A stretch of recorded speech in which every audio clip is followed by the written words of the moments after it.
प्राचीन समय की बात है। एक जंगल से सपेरों का एक झुंड गुजर रहा था।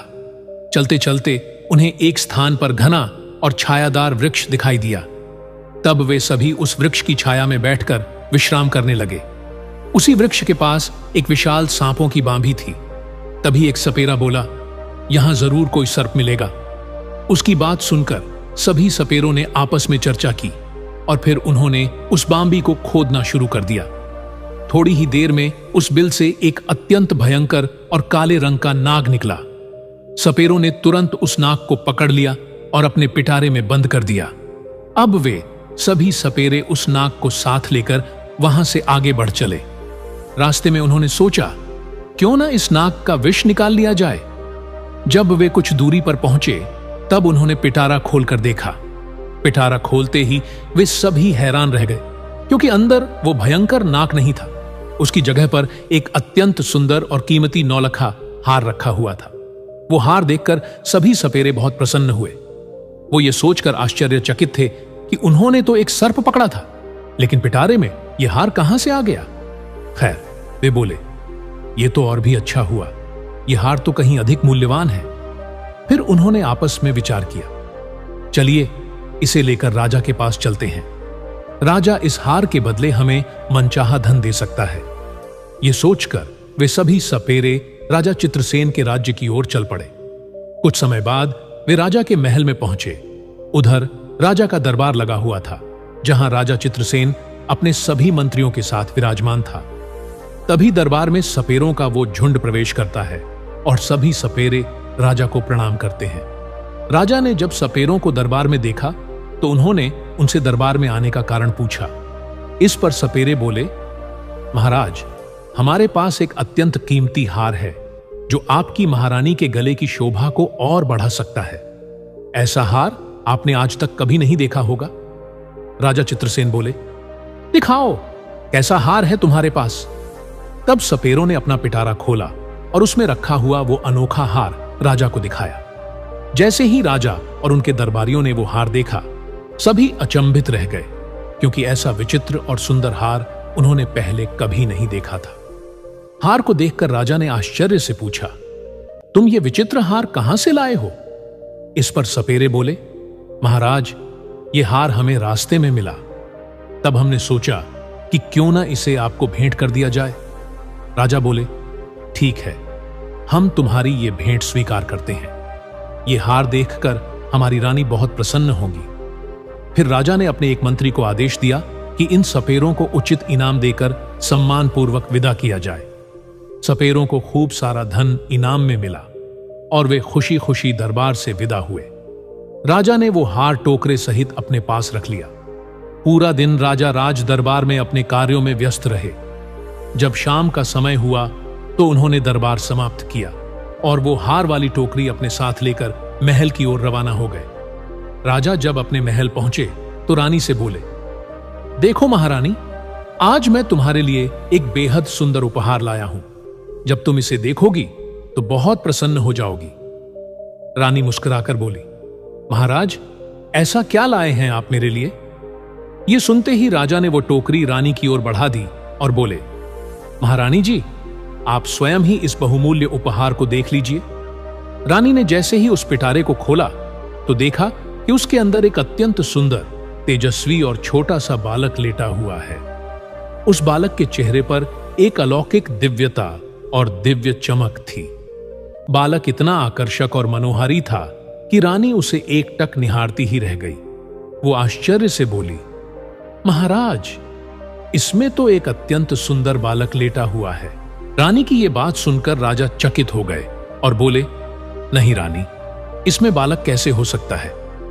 इसमें तो नौलखा हार रखा हुआ था। यह बालक कहां से आ गया। राजा को रानी की बात पर विश्वास नहीं हुआ तो उन्होंने स्वयं वह टोकरी उठाई और भीतर झांक कर देखा। वास्तव में जैसे ही राजा ने टोकरी में देखा, उनका भी आश्चर्य का ठिकाना न रहा। उन्होंने उस दिव्य बालक को देखा और देखते ही अत्यंत प्रसन्न हो उठे। कारण यह था कि राजा को अब तक कोई संतान नहीं थी और राजा रानी दोनों ही संतान की इच्छा में लंबे समय से दुखी रहा करते थे। अब उन्होंने विचार किया कि ये पुत्र उन्हें भगवान की ओर से दिया गया एक दिव्य वरदान है। उन्होंने उसी समय निश्चय कर लिया कि आज से ये बालक उनका पुत्र होगा और वे दोनों उसका पालन पोषण अपने पुत्र की भांति करेंगे। ये रहस्य किसी को ज्ञात नहीं था कि जो हार राजा ने दरबार में प्राप्त किया था वो बालक में परिवर्तित हो गया है। लेकिन महल की कुछ दासियां वहां पास ही खड़ी थीं और उन्होंने राजा रानी के बीच हो रही बातचीत को सुन लिया था। रानी ने राजा से पूछा, महाराज, ये बालक आपको किसने दिया? तब राजा ने बताया, आज दरबार में सपेरों का एक झुंड आया था। उन्होंने हमें एक पिटारे में रखकर नौलखा हार भेंट किया था।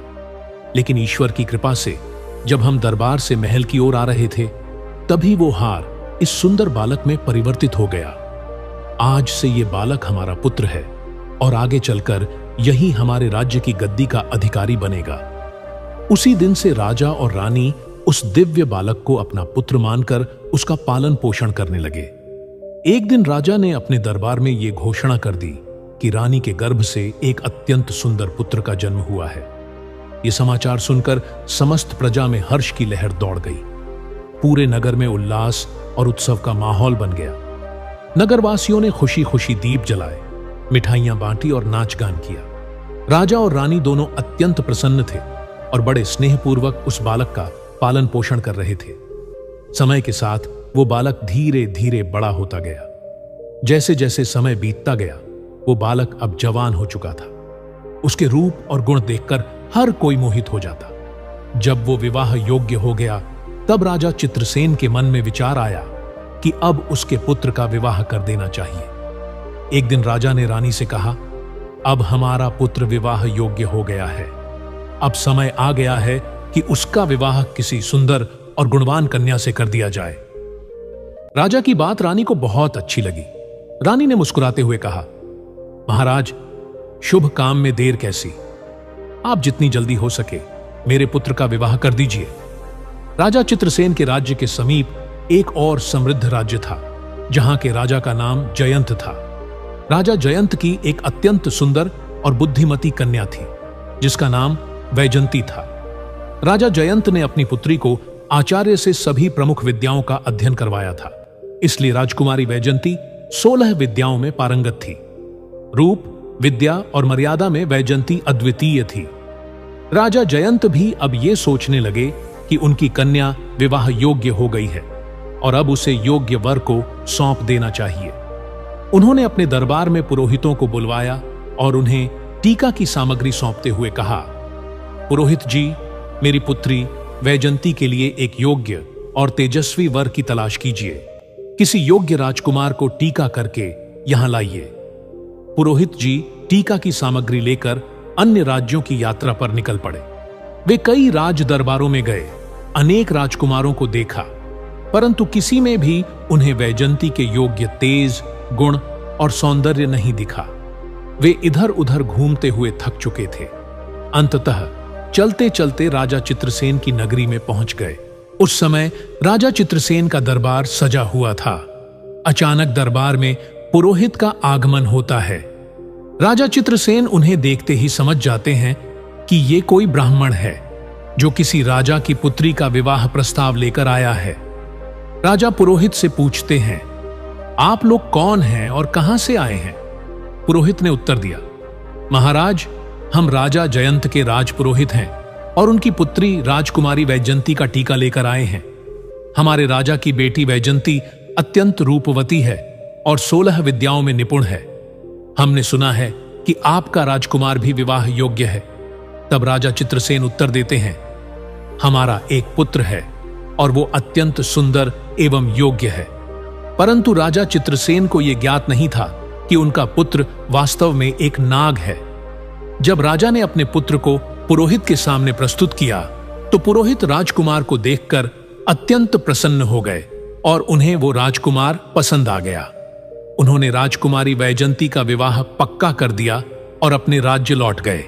समय धीरे धीरे बीतता गया। कुछ दिनों बाद जब विवाह का शुभ समय आया तो राजा चित्रसेन ने अपने पुत्र को सजाकर दूल्हा बनाया और बारात लेकर राजा जयंत के नगर पहुंचे। वहां पहुंचते ही राजा जयंत ने उनका भव्य स्वागत किया और अपनी पुत्री वैजंती का विवाह राजकुमार के साथ संपन्न करा दिया। इस प्रकार पुत्र का विवाह करके राजा चित्रसेन अपने राज्य लौट आए। समय और आगे बढ़ा। एक दिन रानी ने राजा से कहा, महाराज, अब हमें राज्य की बागडोर अपने पुत्र को सौंप देनी चाहिए ताकि उसे भी शासन चलाने का अनुभव प्राप्त हो सके। उसी दिन महाराज चित्रसेन ने अपने पुत्र को युवराज घोषित कर दिया। अब राजा चित्रसेन निश्चिंत होकर रहने लगे। राजकुमार बड़े ही अच्छे ढंग से राज्य का संचालन करने लगा। एक दिन की बात है, राजकुमारी वैजंती अपनी दासियों से बातचीत कर रही थी। उसी दौरान राजकुमारी की एक दासी कहती है, महारानी, क्या मैं आपसे एक बात कहूं? आप अपने पति से पूछना कि उनके माता पिता कौन हैं। दासी की यह बात सुनकर वैजंती को बड़ा आश्चर्य हुआ। वैजंती कहने लगी, दासी, ये तुम क्या कह रही हो? क्या हमारे पति राजकुमार महाराज चित्रसेन के पुत्र नहीं हैं? तब दासी कहती है, नहीं राजकुमारी, आप बड़ी भूल कर रही हैं। ये उनका पुत्र नहीं है। मैं इतना तो नहीं जानती कि राजकुमार के वास्तविक माता पिता कौन हैं, पर इतना अवश्य जानती हूं कि राजकुमार महाराज चित्रसेन के पुत्र नहीं हैं। आप स्वयं अपने पति से यह बात पूछ लीजिए। अब तो राजकुमारी वैजंती के मन में भी अपने पति को लेकर शंका उत्पन्न होने लगी। वो मन ही मन सोचने लगी कि आज शाम को जब राजकुमार महल में आएंगे तो मैं उनसे यह प्रश्न अवश्य पूछूंगी। जब शाम को राजकुमार महल में आते हैं तो राजकुमारी वैजंती उनसे कहती है, महाराज, मैं आपसे एक प्रश्न पूछना चाहती हूं। राजकुमार कहते हैं, पूछो रानी, क्या पूछना चाहती हो? तब राजकुमारी कहती है, आप मुझे यह बताइए कि आपके माता पिता कौन हैं और आप किस वंश के हैं। यह बात सुनकर राजकुमार कहने लगा, रानी, क्या तुम्हारी मति मारी गई है? महाराज चित्रसेन और महारानी ही मेरे माता पिता हैं। तब वैजंती बोली, नहीं महाराज, आप मुझसे कुछ छुपा रहे हैं। कृपया करके सच सच बताइए। यह बात सुनकर राजकुमार बड़े धर्म संकट में फंस जाते हैं। राजकुमार सोचने लगे कि आज किसी न किसी ने वैजंती के मन में यह प्रश्न पैदा कर दिया है। जरूर किसी ने इसे बहकाया है और यह बिना पूछे मानेगी नहीं। राजकुमार ने अपनी पत्नी को बहुत समझाया, देखो, मैं महाराज का ही पुत्र हूं, तुम व्यर्थ में मुझ पर संदेह कर रही हो। लेकिन अब तो राजकुमारी अड़ गई कि अब तो आपको मुझे बताना ही पड़ेगा कि आप किस वंश के हो, आपके माता पिता कौन हैं। अब राजकुमार सोचने लगा कि लगता है मुझे इसे बताना ही पड़ेगा, क्योंकि ये बिना जाने मानेगी नहीं। राजकुमार बार बार अपनी पत्नी से कहता है, मान जाओ, अभी भी समय है, मुझसे ये बात मत पूछो, वरना बहुत पछताओगी। लेकिन राजकुमारी तो जैसे जिद पर अड़ गई थी। वो कहने लगी, अगर नहीं बताओगे तो मैं भोजन ग्रहण नहीं करूंगी और मैं यही मानूंगी कि तुम मुझसे झूठा प्रेम करते हो। यह बात सुनकर राजकुमार कहने लगा, ठीक है, अगर तुम नहीं मानती हो तो मैं तुम्हें यह बात बताऊंगा, पर यहां नहीं। हम कल महल से बाहर वन विहार के लिए चलेंगे और वहां चलकर मैं तुम्हें सब कुछ बता दूंगा। अब अगले दिन रथ सजाया जाता है, जिसमें राजकुमार और उनकी पत्नी वैजंती दोनों बैठ जाते हैं। वे दोनों वन विहार करने का बहाना करके महल से बाहर निकल जाते हैं और एक नदी के किनारे पहुंचते हैं। नदी को देखकर राजकुमारी वैजंती कहने लगी, महाराज, आप मुझे इस नदी के पास क्यों लेकर आए हैं? क्या इस नदी से आपका कोई संबंध है? तब राजकुमार कहता है, मैं फिर तुमसे कहता हूं कि मान जाओ और मुझसे मेरे वंश के बारे में मत पूछो, वरना तुम्हें बहुत पछताना पड़ेगा। राजकुमार के बार बार समझाने पर भी राजकुमारी नहीं मानी और कहने लगी, नहीं महाराज, मुझे यह जरूर बताना होगा कि आपके माता पिता कौन हैं और आप किस वंश के हो। जब राजकुमारी वैजंती नहीं मानी तो राजकुमार उस नदी में नीचे उतर गया और कमर तक के जल में पहुंचते ही कहने लगा, रानी, अभी भी समय है, तुम मुझसे यह बात मत पूछो, अभी भी कुछ बिगड़ा नहीं है। लेकिन राजकुमारी कहने लगी, चाहे कुछ भी हो जाए, लेकिन मैं ये बात पूछकर ही मानूंगी। इस प्रकार राजकुमार नदी के गहरे जल में उतरता गया। जब वो छाती तक जल में पहुंच गया तो फिर रानी को समझाते हुए कहता है, रानी, मान जाओ, तुम्हारा ये पूछना मुझे तुमसे दूर कर सकता है। राजकुमारी बोली, चाहे कुछ भी हो जाए, आप इस भेद को मेरे सामने जरूर रखोगे। जब राजकुमार और आगे बढ़ा और अपने मुख के बराबर जल में आया तो कहने लगा, रानी, अभी तेरे पास समय है, ये जानने की कोशिश मत करो कि मैं कौन हूं। परंतु रानी नहीं मानी। फिर राजकुमार ने अपना असली नाग का रूप धारण कर लिया और नदी के जल के ऊपर अपना फन दिखाने लगा। अपना फन दिखाने के बाद वो नदी के अंदर समा गया और फिर बाहर नहीं आया। राजकुमारी वैजंती ने राजकुमार को खोजने की बहुत कोशिश की, मगर राजकुमार का कहीं पता नहीं चला। जब काफी देर हो गई और राजकुमार वापस नहीं लौटा तो वैजंती घबरा गई, क्योंकि अब उसका पति नाग बनकर कहीं चला गया था। वैजंती ने वहां उसे खोजने की बहुत कोशिश की और उसकी बहुत प्रतीक्षा की, लेकिन वह नहीं मिला। अब तो वैजंती अपने रथ को लेकर अपने सारथी से कहती है, महल को चलो और महाराज को सूचित करो कि उनका पुत्र नदी में डूब गया है। सारथी ने जाकर महाराज चित्रसेन को यह खबर दी, महाराज, आपके पुत्र राजकुमार नदी में विलुप्त हो गए हैं। यह सब सुनकर राजा को बड़ा दुख होता है। राजा अपने सैनिकों को आदेश देते हैं कि जाओ, नदी के जल को खंगालो और राजकुमार की लाश को तलाश करो। राजा के सैनिक रानी वैजंती, महाराज और महारानी के साथ उस नदी पर पहुंचते हैं। नदी में जगह जगह जाल डलवाए गए, लेकिन कोई सफलता नहीं मिली। नदी में कई गोताखोरों ने राजकुमार की लाश की तलाश की, मगर कुछ हाथ नहीं लगा। अब तो राजा, रानी और राजकुमारी वैजंती उदास होकर वापस अपने महलों को लौट आते हैं और अब पुत्र का दुख उनके ऊपर और आ गया था। राजा के मन में तो यही था कि नदी में डूबकर उनका पुत्र मर गया है। राजकुमारी वैजंती भी बड़ी दुखी रहने लगी और मन में अपने आप को कोसने लगी कि मैंने बहुत बुरा किया। मेरे ही कर्मों के कारण आज मेरा पति मुझसे दूर चला गया। यदि मैं उनसे उनके वंश के बारे में पूछने की जिद न करती तो शायद मेरा पति मुझसे दूर नहीं होता। लेकिन राजकुमारी वैजंती बड़ी विद्वान थी, 16 विद्याओं में निपुण थी। काफी सोच विचार के बाद उसे एक तरकीब सूझती है। राजकुमारी ने अपने संपूर्ण नगर में यह घोषणा करवा दी कि कोई भी व्यक्ति उसे कोई नई बात सुनाएगा तो उसके बदले में उसको उचित इनाम दिया जाएगा, चाहे कोई आपबीती हो या फिर प्राचीन घटना से संबंधित हो, कोई भी कहानी हो या कथा हो, जो कुछ भी कोई सुनाएगा उसको उचित इनाम दिया जाएगा। अब तो रानी वैजंती रोज कथा सुनती। रानी वैजंती के पास कथा सुनाने वालों की भीड़ लगी रहती थी। कोई रामायण की कथा सुना रहा था, कोई राजा का इतिहास सुनाता था। अब तो राजकुमारी वैजंती का यही काम था। वे सुबह से लेकर शाम तक नई नई कहानियां सुनती थीं। इस प्रकार कुछ समय बीत गया। एक दिन उसी राज्य का एक बूढ़ा आदमी पास के ही एक जंगल से गुजर रहा था। बूढ़े आदमी को उस जंगल को पार करते जंगल में ही रात हो गई। जब रात हो गई तो वो मन में सोचने लगा कि अब रात में आगे जाना ठीक नहीं है, क्योंकि जंगल में आगे हिंसक पशु भी मिल सकते हैं। यही सोचकर बूढ़ा आदमी एक पीपल के पेड़ के ऊपर चढ़कर बैठ गया। रात का समय था। बूढ़ा व्यक्ति को डर के मारे नींद नहीं आ रही थी। इधर जब रात के 12 बजे का समय हुआ तो उसने देखा कि बाहर एक झाड़ू लगाने वाला आता है। पूरे जंगल में वह झाड़ू लगाता है। फिर उसने देखा कि एक पानी का छिड़काव करने वाला आता है। उसने भी हर जगह पानी का छिड़काव कर दिया। बूढ़ा आदमी पीपल पर बैठा बैठा ये सब देख रहा था। उसने देखा कि वहां पर सभा होने लगी। वो बूढ़ा व्यक्ति बहुत घबराया। मन में सोच रहा था कि ये सब क्या हो रहा है, ये लोग कौन हैं और आज क्या ये मुझे जिंदा छोड़ेंगे या नहीं। वहां एक से एक विचित्र अतिथि आने लगे। वे विचित्र इसलिए थे क्योंकि उनका आधा शरीर सर्प का था और आधा शरीर मनुष्य का। दिव्य शरीर वाले नाग देखने में बड़े भयंकर लग रहे थे। उनका दरबार वहां सज रहा था और जब सभी लोग वहां आ गए तो वहां 2 सिंहासन थे। उन दोनों सिंहासनों पर कुछ देर बाद नागों के राजा और उनके पुत्र युवराज दोनों आकर बैठ गए। संपूर्ण दरबार ने उनका बड़ा स्वागत किया।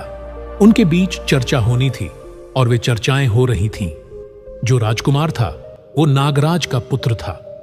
उस दरबार में इस बात की चर्चा हो रही थी कि राजकुमार का विवाह किया जाए। विवाह के संबंध में चर्चाएं चल रही थीं। अब जब राजकुमार के विवाह का नाम आया तो उसने नीचे गर्दन कर ली और वो बड़ा उदास हो गया। कुछ समय तक उनकी चर्चाएं चलती रहीं। इधर वो वृद्ध आदमी उस पीपल के पेड़ पर बैठा हुआ उनकी सभी बातों को सुन रहा था। और वो मन ही मन सोचने लगा कि यहां किस बात की चर्चा हो रही है और ये कौन लोग हैं। क्या आज मैं इनसे जीवित बच पाऊंगा या नहीं। डर के कारण वो उस वृक्ष की एक डाली पर चिपका हुआ बैठा रहा। इधर 3-4 घंटे के बाद दरबार वहां से भंग हो जाता है। सभी अतिथि वहां से जा चुके थे, परंतु नागराज का पुत्र वहां से चलकर उस पीपल के वृक्ष की तरफ आता है जिस पर वो बूढ़ा बैठा हुआ था। ये देखकर वो बूढ़ा आदमी सोचने लगा, ये तो मेरी तरफ ही आ रहा है। लगता है अभी ये मुझे जिंदा नहीं छोड़ेगा, क्योंकि इसे पता चल गया है कि मैं इस वृक्ष पर बैठा हुआ हूं। ये सोचकर वो बूढ़ा व्यक्ति घबरा जाता है, परंतु वो नाग पीपल की जड़ में बैठकर कुछ देर रोता है और अपनी रानी वैजंती को याद करता है। ये सभी बातें वो बूढ़ा आदमी सुन रहा था। नाग कुछ देर रोने के बाद हाय वैजंती कहने के बाद वहां से चला जाता है। धीरे धीरे सवेरा होने लगता है। सुबह होने पर वो बूढ़ा आदमी वृक्ष से नीचे उतरता है और वापस अपने नगर को लौट जाता है। वो मन में सोचने लगा कि मैं बहुत गरीब आदमी हूं और रानी वैजंती नई नई कहानी सुनती रहती हैं, तो क्यों न चलकर इस बात को महारानी वैजंती को सुनाया जाए। इसके बदले में महारानी मुझे बहुत सारा धन देगी और मैं धनवान हो जाऊंगा। ऐसा विचार करके वो बूढ़ा आदमी उसी जगह आ जाता है जहां रानी वैजंती रोज कथाएं सुना करती थीं। वहां एक से बढ़कर एक बड़े विद्वान रानी को कहानी सुना रहे थे। कुछ घंटे इंतजार करने के बाद उस बूढ़े आदमी की बारी आती है कहानी सुनाने की। वो रानी वैजंती से कहता है, रानी जी, आज मैंने बड़ा ही विचित्र दृश्य देखा। आज रात जब मैं जंगल से गुजर रहा था तो रात होने की वजह से मैं उस जंगल में फंस गया और मैं एक पेड़ पर चढ़कर बैठ गया। मैं सुबह होने का इंतजार करने लगा। कुछ समय बाद मैंने देखा कि वहां एक नागराज का दरबार लगा था। उन सब का आधा शरीर मनुष्य का था और आधा शरीर नाग का। ऐसे विचित्र प्राणी उस दरबार में आए थे कि मैं उन्हें देखता ही रह गया। कुछ देर देखने के बाद मैंने विचार किया कि ये लोग मुझे मारेंगे तो नहीं, परंतु मैं उस पीपल के पेड़ पर चिपका हुआ उनकी बातें सुनता रहा। जब दरबार समाप्त हुआ तो वहां से एक नागों के राजा का पुत्र एक दिव्य रथ में बैठकर उसी पीपल के वृक्ष की ओर आया जहां मैं बैठा था। वो उस रथ से उतरा और पीपल के वृक्ष के नीचे बैठकर कुछ देर हाय वैजंती कहकर रोता रहा। उसके बाद वो वहां से अदृश्य हो गया। अब ये बात जब राजकुमारी वैजंती ने सुनी तो वो उस बूढ़े आदमी से कहने लगी, बाबा, मैं तुम्हें इतना धन दूंगी कि तुम्हारी कई पीढ़ियां बैठकर खा सकती हैं, परंतु तुम मुझे उस स्थान पर लेकर चलो जहां तुमने उस राजकुमार को रोते हुए देखा था। यह सुनकर बूढ़ा आदमी घबरा जाता है और कहता है, राजकुमारी, अब मैं वहां नहीं जाऊंगा। वहां जाने से मुझे बहुत डर लग रहा है। तब राजकुमारी कहती है, बाबा, तुम चिंता मत करो, मैं भी तुम्हारे साथ वहां चलूंगी। इतना कहकर रानी वैजंती ने एक सोने की मोहरों से भरी हुई थैली उस बूढ़े आदमी को दे दी और कहा, मैं तुम्हें और भी सोने की मोहरें दूंगी, तुम मुझे उस स्थान पर पहुंचा दो। बूढ़ा आदमी रानी द्वारा दी गई सोने की मोहरों को देखकर खुश हो जाता है। वो राजकुमारी वैजंती को लेकर उस जंगल की तरफ चल देता है और उसी स्थान पर पहुंचकर कहता है, राजकुमारी जी, मैंने इसी पीपल के पेड़ पर बैठकर सब कुछ देखा था। राजकुमारी कहती है, बाबा, मैं भी आज वो दृश्य अपनी आंखों से देखना चाहती हूं। इस प्रकार वो बूढ़ा आदमी और रानी वैजंती उस पेड़ के ऊपर चढ़कर बैठ जाते हैं। वे इंतजार करते हैं कि वहां दरबार लगेगा, लेकिन इंतजार करते करते पूरी रात निकल जाती है, पर वहां कोई नहीं आता। उस दिन न तो कोई दरबार सजता है, न कोई नाग आता है। अब तो वैजंती उस बूढ़े आदमी पर क्रोधित हो जाती है और कहती है, बाबा, तुमने झूठ बोला है और इसके लिए मैं तुम्हें कड़ी से कड़ी सजा दे सकती हूं। वो बूढ़ा आदमी कहने लगता है, नहीं रानी जी, मैंने कोई झूठ नहीं बोला है। मैंने जो अपनी आंखों से देखा था वही आपको बताया था। रानी बोली, तो फिर आज क्या हुआ? बूढ़े व्यक्ति ने कहा, ये मैं भी नहीं जानता कि वे लोग आज क्यों नहीं आए। रानी वैजंती निराश होकर अपने महल को लौट आती है। इधर वो बूढ़ा आदमी मन ही मन परेशान रहने लगता है कि मैं रानी के सामने झूठा पड़ गया। वो बूढ़ा आदमी सोचने लगा कि उस दिन कौन सी तिथि थी जिस दिन उस जंगल में दरबार लगा था। उसने ये बात ज्योतिष से पूछी। ज्योतिषी ने बताया कि उस दिन पूर्णिमा की तिथि थी, चंद्रमा पूर्ण रूप से उदय हुआ था और ऐसे अवसर पर देवताओं की सभाएं कुछ क्षेत्रों में हुआ करती हैं। हो सकता है तुमने उस सभा को देख लिया हो। अब तो बूढ़ा आदमी सोचने लगा कि अगली पूर्णिमा आएगी तब मैं रानी को लेकर वहां जरूर जाऊंगा। रानी ने भी उस बूढ़े आदमी से कह दिया कि यदि तुम मुझे वो दृश्य दिखा दोगे तो मैं तुम्हें बहुत बड़ा इनाम दूंगी। इधर धीरे धीरे समय बीता और जब अगली पूर्णिमा की तिथि आई तो वो बूढ़ा आदमी महल में पहुंचता है और रानी से कहता है कि रानी जी, आज आप मेरे साथ उस जंगल में चलो, आज मैं आपको वही दृश्य दिखाऊंगा।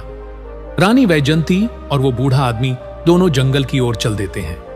वहां पहुंचकर रानी, वैजंती और वो बूढ़ा आदमी उस पीपल के पेड़ पर चढ़कर बैठ जाते हैं।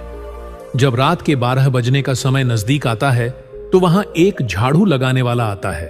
उसने झाड़ू लगाया। पानी का छिड़काव करने वाला आया, उसने पानी का छिड़काव किया। फिर थोड़ी देर बाद दरबार सजने लगता है। धीरे धीरे वहां नाग लोग आने लगते हैं। उन नागों का आधा शरीर मनुष्य का था और आधा शरीर नाग का था। बूढ़ा आदमी धीरे से कहता है, रानी जी, अब आप ध्यान से देख लो, यही सब मैंने उस दिन देखा था। रानी वैजंती उस दृश्य को बड़े ध्यान से देख रही थी। कुछ समय बाद रानी का पति भी आ जाता है, जो उस नागराज का पुत्र था। उसका आधा शरीर नाग का था और आधा शरीर मनुष्य का था। रानी ने उसे देखा तो पहचान गई और कहने लगी, यही मेरा पति है। रानी सोचने लगी, अब इसको मैं कैसे ले सकती हूं, यह मुझे कैसे प्राप्त हो सकता है। उधर वो बूढ़ा आदमी डर रहा था तो बूढ़े आदमी ने राजकुमारी से कहा, राजकुमारी, आप थोड़ी देर प्रतीक्षा कीजिए। 3-4 घंटे तक वो सभा चलती रही। जब सभा समाप्ति का समय हुआ तो सभी नाग वहां से चले गए। राजकुमार भी उस पीपल के पेड़ के पास आकर बैठकर रोने लगा। उसे देखकर रानी वैजंती डर गई, क्योंकि उसका आधा शरीर नाग का था और आधा शरीर मनुष्य का था। चेहरा तो उसका राजकुमार का ही था। अपने पति को रोता देखकर राजकुमारी से रुका नहीं गया। राजकुमारी वैजंती पेड़ से नीचे उतरकर उसके पास आ गई और उसका हाथ पकड़ लिया। अचानक रानी वैजंती को सामने खड़ा देखकर राजकुमार एकदम से घबरा गया और कहने लगा, रानी, तुम यहां कैसे? रानी कहने लगी, महाराज, मैंने आपको खोजने के लिए क्या क्या नहीं किया, परंतु अब मैं आपको कहीं भी नहीं जाने दूंगी। यह सुनकर राजकुमार कहने लगा, नहीं रानी, अब तो बहुत समय हो चुका है, अब तुम मुझे प्राप्त नहीं कर सकती। यहां जो सभा होती है वह मेरे विवाह को लेकर ही होती है। मेरे पिता इस सभा में मेरे विवाह का प्रस्ताव रख चुके हैं और जब तीसरी सभा होगी तो उस सभा में मेरा विवाह तय हो जाएगा। जब मेरा विवाह तय हो जाएगा तो बताओ, मैं तुम्हारे साथ कैसे रह पाऊंगा? मुझे तो अपनी उस पत्नी के साथ रहना पड़ेगा। तुमने तो मुझे त्याग दिया था। मैंने उस दिन तुम्हें बार बार समझाया था कि मुझसे मेरा वंश मत पूछो। राजकुमार की बात सुनकर रानी वैजंती रोने लगती है और बार बार अपने किए की क्षमा राजकुमार से मांगती है। राजकुमार कहता है, राजकुमारी, रोने का समय नहीं है। मैं तुम्हें एक उपाय बताता हूं। यदि तुमने वो उपाय कर लिया तो शायद मैं तुम्हें प्राप्त हो जाऊं। रानी वैजंती बोली, आप मुझे जो उपाय बताओगे वही उपाय मैं करूंगी, लेकिन आपको मेरे साथ रहना होगा। राजकुमार बोला, रानी, अब मेरे जाने का समय हो गया है। मुझे मेरे पिता के दरबार में पहुंचना है, परंतु अगली पूर्णिमा के दिन तुम्हें इसी प्रकार यहां आकर बैठना होगा और जब यहां सभा लगने लगेगी तो ध्यान रखना, तुम चुपचाप महाराज के जो सिंहासन है उसके नीचे जाकर छुप जाना और जब मेरा विवाह की बात चले तो तुम उस सिंहासन के नीचे से निकलकर महाराज के सामने जाकर खड़ी हो जाना। फिर तुम मुझे महाराज से मांग लेना। अगर महाराज ने कह दिया तो मैं तुम्हें प्राप्त हो जाऊंगा। इतना कहकर वो नाग वहां से अदृश्य हो जाता है। इधर रानी वैजंती और वो बूढ़ा आदमी अपने नगर को लौट आते हैं। रानी ये सोच सोचकर दुखी रहने लगी कि पता नहीं मैं राजकुमार को प्राप्त कर पाऊंगी या नहीं। इधर राजा चित्रसेन भी अपने पुत्र के शोक में दिन रात दुखी रहते थे। धीरे धीरे समय निकलता गया। इधर रानी सोच रही थी कि अब चाहे कुछ भी हो जाए, अगली पूर्णिमा के दिन मैं अपने पति को पाकर ही रहूंगी। ये सोचकर अब रानी ने कथाओं को सुनना भी बंद कर दिया। धीरे धीरे समय बीता। जब तीसरी पूर्णिमा आई तो रानी मन में विचार करने लगी कि आज चाहे कुछ भी हो जाए, मैं अपने पति को लाकर ही लौटूंगी। रानी उस बूढ़े आदमी को लेकर उस पीपल के पेड़ के पास पहुंच जाती है। अब तो दोनों उस पीपल के पेड़ के पास छुपकर बैठ जाते हैं और वे सभा लगने का इंतजार करने लगते हैं। इधर रात के 12 बजते ही दरबार लगने की तैयारी शुरू हो जाती है। राजा का सिंहासन लग जाता है। रानी जल्दी से उस सिंहासन के पीछे छुप जाती है। बड़े ही विशाल शरीर वाले नाग वहां आकर बैठने लगते हैं। कुछ देर बाद राजकुमार का पिता, जो नागों का राजा था, वो भी वहां आ जाता है। राजकुमार भी वहीं आकर बैठ जाता है। दरबार शुरू होता है। अब तो वहां बैठकर वे आपस में चर्चा करने लगते हैं। कुछ समय पश्चात राजकुमार के विवाह की चर्चा आरंभ हो जाती है। जब राजकुमार के विवाह की बात चलती है तो राजकुमारी वैजंती को मौका मिल जाता है। वो सिंहासन के पीछे से निकलकर राजा के सामने हाथ जोड़कर खड़ी हो जाती है। अचानक एक स्त्री को वहां आते देखकर सारी सभा हड़बड़ा जाती है। तभी नागों का राजा कहता है, तुम कौन हो और यहां इस सुनसान जंगल में रात के समय क्यों आई हो? क्या तुम्हें मृत्यु का जरा भी डर नहीं है? जानती हो कि हम सब नाग लोग हैं और नाग कितने जहरीले होते हैं। ये तुम्हें छोड़ेंगे नहीं। ये बात सुनकर वैजंती कहने लगती है, महाराज, मुझे डर किस बात का है? मैं तो आपकी पुत्रवधू हूं। आपका बेटा मेरा पति है।